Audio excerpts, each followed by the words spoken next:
Hey YouTube, it's P Two Finger, and tonight's Monday night. This is going to be your Tuesday video, me recommending. So if you've got a half hour to kill, you could tune in to the JHS channel and enjoy Pedals the musical. This is Josh Scott from JH Pedals and his assistant. They've made themselves very successful little live presence with their live uh, podcasting, video casting, whatever you want to call that. Very popular presence on the internet, and this is a live theatrical production. Perhaps Josh was involved in a glee club or high school drama event, something like that, because that's what this is. It's a live band. We have Rhett Schull on guitar, does a very good job at playing the guitar. People come out dressed up like guitar pedals, and they tell the history of the first significant guitar pedals from the beginning up until the Big Muff. So there's 5 or 6 pedals featured, and some of the music and dialogue and all of that is works a little better than others. Some of it really left me flat or scratching my head. But I will say they did a fine job on it, considering filmed in front of the crew, not a live audience, and they broadcast this on YouTube. So if you're a fanatic, if you love this stuff, you might enjoy this. If you're into stuff like drama, you might enjoy it. But I mean, it is what it is. It's kind of a cheesy homespun feel, amateur production with a professional band, and they have dancers. They seem to be talented enough. Everyone does a fantastic job, especially the Univibe. The Univibe was great.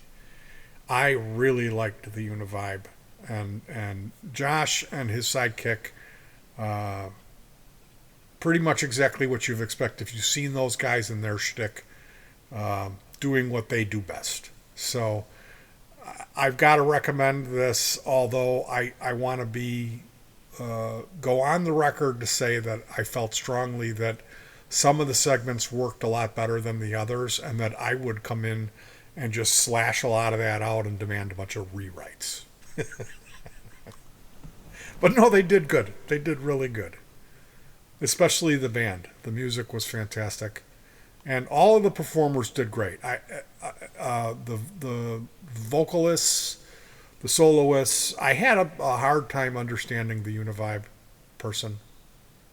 That person did not enunciate at all. There may have been a microphone issue. Um, but other people look like they may have been trained in theater to really over enunciate. The fuzz face lady, oh my goodness. I didn't miss a word of what she had to deliver. So, yeah, you might want to check this out. If you're into pedals, you'll get a kick out of it. And if you find yourself pulling your teeth out, there's the fast forward button. But yeah, hats off to Josh and JHS. That was a fun way to spend a half hour, and I really did enjoy it. So, that being said, if you've never seen Waiting for Guffman, this is a film put together by the people who made Spinal Tap. So this is the Spinal Tap version for community theater, and it features some people you may be familiar with. There's Nigel. Here we have, what's his name? Just the funniest human being to ever walk the face of the earth. What's that guy's name? Um, Fred Willard. Fred Willard is in it, and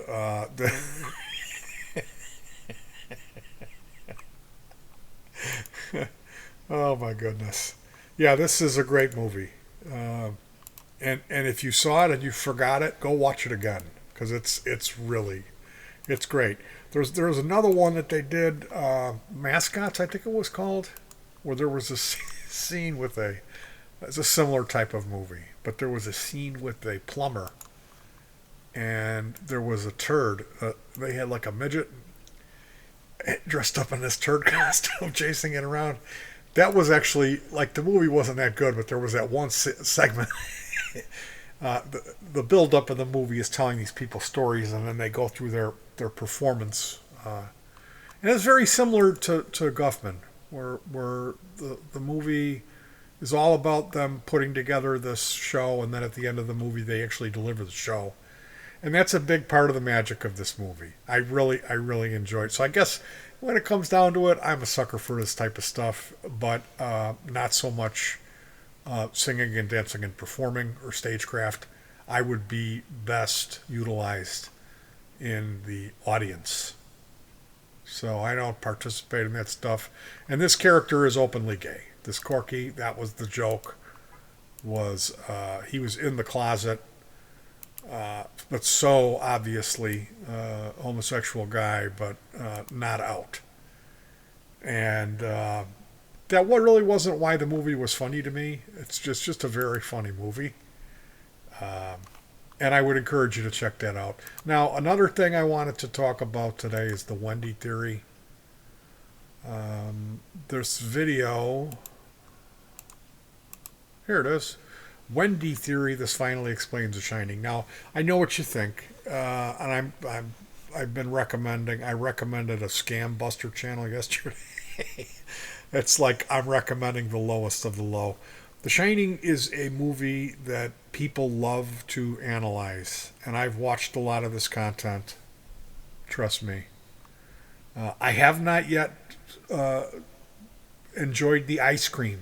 That's like a huge can of worms that I have to check that out. That looks like it's really deep and insane.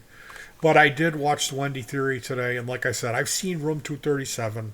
I've seen a good handful of. I've seen the collative learning stuff.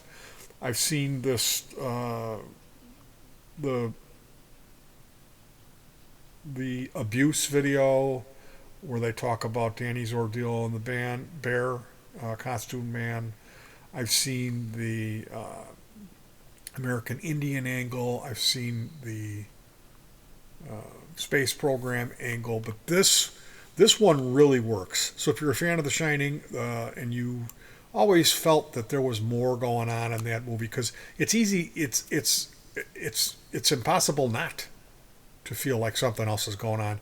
When you watch this Wendy Theory, they will show you how much stuff is going on in the background as far as like continuity error, where there's lamps that are there that are disappearing, furniture being moved around, wall switches.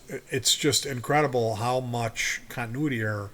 And this particular video states quite boldly that none of that is continuity error. That it's all because of the Wendy theory. And I don't want to give it away. If you're a fan of The Shining, this is a 40-minute video. It's going to be really, really, really, really worth your time. So I have yet to check out the ice cream, and I'm going to do that. But I figured this would give you enough to chew on for a while. And I hope you enjoy this content. I love bringing you this stuff that I like to share. And I hope that some of you at least find it interesting. And if you do, please leave a comment. Okay, I'll talk to you guys soon. Peace.